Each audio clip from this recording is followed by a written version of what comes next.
యేసుక్రీస్తునందు మీ అందరికీ ప్రేమపూర్వకంగా ఆహ్వానిస్తూ ఉన్నాము.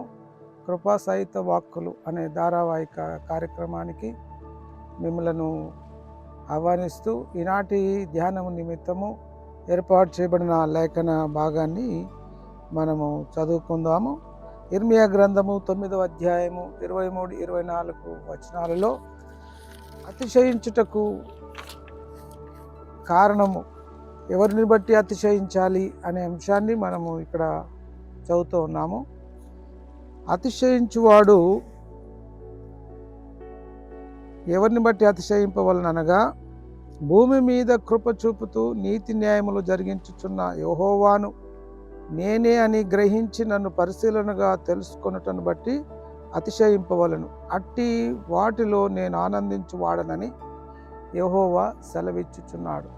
అతిశయం అనేది అందరికీ అవసరమే. అతిశయించుట మనకు ఆత్మాభిమానాన్ని కలిగిస్తుంది. అతిశయించుట వలన దేవుడు మనకు అనుగ్రహించిన వాటిని బట్టి దేవుని కృతజ్ఞతాస్తుతులు చెల్లించటానికి, మనము ఆత్మనిర్భరతతో జీవించటానికి, ఆత్మాభిమానంతో జీవించటానికి, అంతేకాకుండా ఇతరులను బట్టి మనం కుంగిపోకుండా, ఓటములను బట్టి కుంగిపోకుండా ధైర్యంగా ముందుకు సాగటానికి దేవునిలో మనకున్న ఆ యొక్క గుర్తింపును బట్టి అతిశయించాలని దేవుడు కోరుతూ ఉన్నాడు. అయితే అతిశయము మితిమీరితే అది గర్వంగా మారుతుంది. గర్వము నాశనానికి దారితీస్తుంది.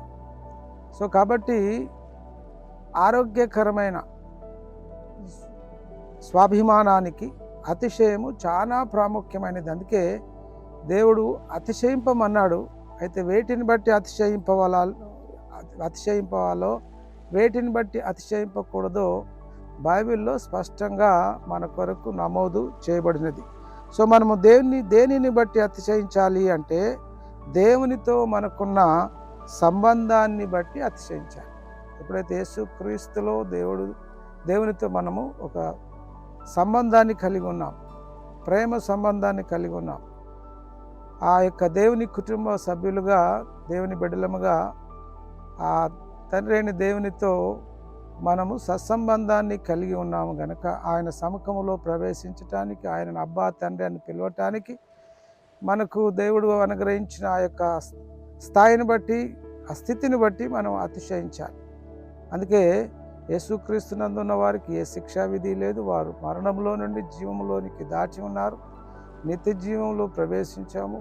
ప్రభు రాకడ సమయంలో మనం ఎత్తబడతాము, మహిమపరచబడతాము, ఆయనతో మనము నిత్యము ఉంటాము, ఏలుతాము అనేది మనకు అతిశయ కారణమై ఉండాలి. కాబట్టి జ్ఞాని తన జ్ఞానమును బట్టి, శూరుడు తన శౌర్యమును బట్టి అతిశయింపకూడదు. ఐశ్వర్యవంతుడు తన ఐశ్వర్యమును బట్టి అతిశయింపకూడదు. అతిశయించువాడు దేనిని బట్టి అతిశయింపవలననగా, భూమి మీద కృప చూపుతూ నీతి న్యాయములు జరిగించిన యెహోవాను నేనే అని గ్రహించి నన్ను పరిశీలనగా తెలుసుకొనటను బట్టి అతిశయింపవలను. అట్టి వాటిలో నేను ఆనందించువాడనని యెహోవా సెలవిచ్చుచున్నాడని ఇర్మియా 9వ అధ్యాయం 23-24 వచనాల్లో చూస్తూ ఉన్నాం. కాబట్టి అతిశయించువాడు ప్రభువునందే అతిశయింపవలనని వ్రాయబడినట్లు నెరవేరినట్లుగా దేవుని మూలంగా ఆయన మనకు జ్ఞానమును, నీతియు, పరిశుద్ధతయు, విమోచనను ఆయను అని 1 కొరింథీ 1:31 మనము చూస్తున్నాం. కాబట్టి మన అతిశయ కారణము యేసుక్రీస్తు. మన అతిశయ కారణము యేసుక్రీస్తులో మనకు కలిగిన విమోచన, మనకు కలిగిన పరిశుద్ధత, మనకు కలిగిన నీతి, మనకు పొందుకున్న జ్ఞానము, ఇవి అతిశయ కారణమై ఉండాలి. కానీ ఐశ్వర్యము కానీ, ఈ లోక సంబంధమైన జ్ఞానము కానీ, సంపద కానీ ఉండకూడదు అని బైబిల్ స్పష్టంగా తెలియజేస్తుంది. అంతేకాకుండా మరి దేన్ని బట్టి అతిశయింపవలను అంటే, వివిధ స్థితిగతులను బట్టి సమతుల్యతను కలిగి అతిశయింపవలనని యాకోబు పత్రికలో మనము చూస్తూ ఉన్నాము. చూడండి ఒకసారి. దీనుడు తన దీనత్వాన్ని బట్టి కృంగిపోకుండా, తన ఆత్మీయంగా యేసుక్రీస్తులో తాను ఎంత గొప్పవాడో, విలువ గలవాడో దాన్ని బట్టి అతిశయపడుతూ తన పేదరికాన్ని తద్వారా కలిగే ఆత్మ న్యూనతా భావాన్ని అధిగమించి ఉందాగా ఆత్మ గౌరవముతో జీవించాలనేది దేవుని చిత్తమై ఉన్నది. అతిశయపడవలసి ఉంటే నేను నా బలహీనత విషయమైన సంగతులను గూర్చి అతిశయపడుదునని 2 కొరింథీ 11:31 పౌలు భక్తుడు రాస్తున్నాడు. కాబట్టి సంపన్నుడు తన సంపదను బట్టి గర్వపడకుండా ఆత్మీయంగా తాను ఎంత దీనుడో యేసుక్రీస్తు ఉచిత కృపను ఆశ్రయించి బ్రతకటము నేర్చుకోవాలి. ఈ విధంగా తాను గొప్పవాడిననే అహంభావాన్ని అధిగమించాలి. ఒక మాటలో చెప్పాలంటే సమతుల్యత కలిగి మనిషి జీవించాలని యాకోబు రాస్తూ ఉన్నాడు. దీనుడైన సహోదరుడు తనకు కలిగిన ఉన్నత దశయందు అతిశయింపవలను, ధనవంతుడైన సహోదరుడు తనకు కలిగిన దీన దశయందు అతిశయింపవలనని యాకోబు 1:9 రాయబడి ఉన్నది. తర్వాత మనం అతిశయింపవలసినది ఏమిటంటే శ్రేష్టమైన నడతను బట్టి అతిశయింపవాలని. ఇంతవరకు మనము మూడో విషయంగా దీన్ని చూస్తాం. మొట్టమొదటిగా దేవునితో మనకున్న సంబంధాన్ని బట్టి అతిశయించాలి. రెండవది వివిధ స్థితిగతులను బట్టి సమతుల్యత కలిగి అతిశయింపవాలి. మూడోది శ్రేష్టమైన నడతను బట్టి అతిశయించాలి. మనసాక్షికి కల్మషము తోచకుండా పవిత్రంగా జీవించుచు సమతుల్యంగా ఉంటూ సాధ్యమైనంత వరకు క్రమశిక్షణలో ఉన్నాను అని అతిశయింపవలను. స్వనీతి అతిశయం కాదు సుమి, కేవలను దేవుని కృపానుగ్రహాన్ని బట్టియే, అనుకూల పరిస్థితులను బట్టి దేవుడు శోధనలోకి కిడించి కాపాడుతున్నాడనే భావనతో జీవించుట ద్వారా అతిశయింపవలనని పౌలు రాస్తున్నాడు. మా అతిశయ మేదనగా లౌకిక జ్ఞానం అనుసరింపక దేవుడు అనుగ్రహించు పరిశుద్ధతతోనూ నిష్కాపట్యముతోనూ దేవుని కృపని అనుసరించి లోకములో నడుచుకుంటుమని, విశేషముగా మీడలు నడుచుకుంటుమని మా మనస్సాక్షి సాక్ష్యం ఇచ్చుటే అని 1 కొరింథీ 1:12 మనము చూస్తూ ఉన్నాం. సో కాబట్టి నాలుగవదిగా చెడ్డ అతిశయం అనగా అనారోగ్యకరమైన అతిశయం. ఏ విషయంలో మనం అతిశయించకూడదో ఆ హెచ్చరికను కూడా ముందు మరి ఒకసారి గమనిద్దాం. అయితే మన ప్రభువైన యేసుక్రీస్తు శిలువ యందు తప్ప మరి దేని యందును అతిశయించటం నాకు దూరం అవును గాక.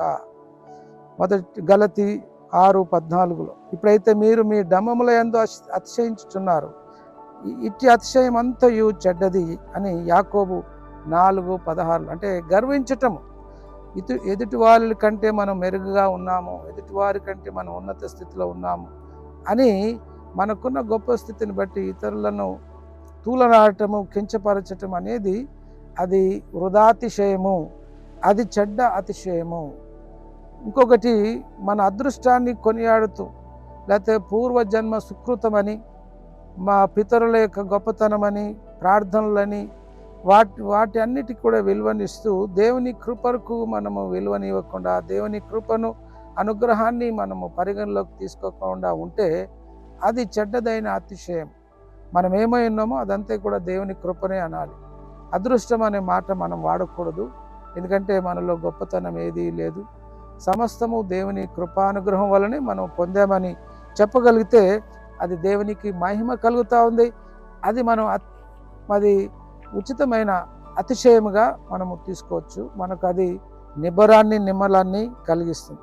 కనుక మరి చివరిగా ముగింపులో మనము నేర్చుకోవాల్సింది ఏంటంటే అతిశయం అనేది మనకు ఆరోగ్యాన్ని ఇస్తుంది. అతిశయం అనేది మనము సెల్ఫ్ పిటీలో, ఆత్మజాలిలో పడిపోకుండా, ఆత్మన్యూనత భావానికి గురి కాకుండా, మనం దేనికి పనికిరాము, నా వల్ల ఏది కాదు అని మనము కృంగిపోకుండా, మరి దేవునిలో మనకున్న ఆ గొప్ప ఉన్నతమైన ఆ యొక్క గుర్తింపును బట్టి, యేసుక్రీస్తులో మనకున్న ఆ యొక్క యోగ్యతను బట్టి, ఆ పరిశుద్ధతను బట్టి, ఆ విమోచనను బట్టి, ఆ జ్ఞానాన్ని బట్టి మనము అతిశయించవలెను. ఇది ఆరోగ్యకరమైన అతిశయము.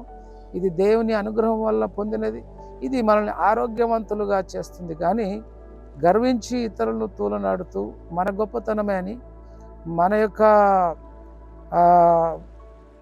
కృషి ఫలితమే అని మనం సాధించిన వాటిని బట్టి పేటరేగిపోతే అది గర్వంగా పరిగణించబడుతుంది. గర్వము మరి నాశనానికి ముందు నడుస్తుంది. అలాంటి వృధాతిశయాన్ని నుంచి దేవుడు మనల్ని కాపాడి యేసుక్రీస్తులో ఉన్న మనకున్న గొప్ప ఆ యొక్క గుర్తింపును బట్టి మనం అతిశయించగలిగితే అది మనల్ని ఎంతో ఆరోగ్యవంతులుగా ఉంచుతుంది, మనల్ని ఎంతో సంతృప్తికరమైన జీవితాన్ని జీవించే విధంగా దోహదపడుతుంది. దేవుని కృప మనందరికీ తోడుగా ఉండును గాక. ఆమేన్.